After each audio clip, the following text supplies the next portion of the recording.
জি sir এক pattern করাবো, বাকি প্যাটার্ন তোমরা নিজে করবে। এক প্যাটার্ন একটা এখানে আমাদের রাশি কয়টা? দুইটা। এই কমা পর্যন্ত একটা রাশি, ঠিক আছে? জি আর এটা হচ্ছে আরেকটা রাশি। মোট কয়টা রাশি? দুইটা প্রথম রাশি কি দ্বিতীয় রাশি দ্বারা কি করব? গুণ করব। তাহলে প্রথম রাশি যেটা সেটা লিখি আমরা 2a² - 3b² + c²। ঠিক আছে? এই কমার জায়গায় স্যার এখানে কি দিলাম? গুণ দিলাম। তাহলে a³ b²।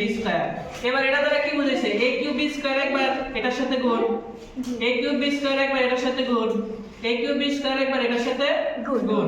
তাহলে আমরা 2a² গুণ হচ্ছে a³ b² দিলাম। এই 2a² সাথে a³ b² গুণ দিলাম তো। জি এবার এখানে কি আছে? মাইনাস। চিহ্ন পরিবর্তন করা যায় না। চিহ্ন তোমার যেটা দিছে তুমি ওইটাই দিতে হবে। এখানে মাইনাস আছে তো, জি তাহলে তুমি এখানে মাইনাস দিতে হবে। আবার 3b² গুণ a³ b²। এবার এই 3b² পরে চিহ্ন কি আছে? প্লাস a প্লাস দিবা। এবার এর c² সাথে আবার এই রাশি গুণ দিবা। c² সাথে গুণ a³ b²। এবার আমাদের কাজ হচ্ছে স্যার এখানে কয়টা? দুইটা। এখানে কয়টা? তিনটা। তাহলে আমাদের হবে a⁵b মাইনাস এর মাইনাস। এখানে 3 এর জায়গায় 3 থাকবে। b এখানে কয়টা? দুইটা। এখানে কয়টা? দুইটা। দুইটা। তাহলে মোট কয়টা হয়েছে? চারটে। চারটা। b⁴ এখানে প্লাস এর প্লাস। এখানে a³ b² c²।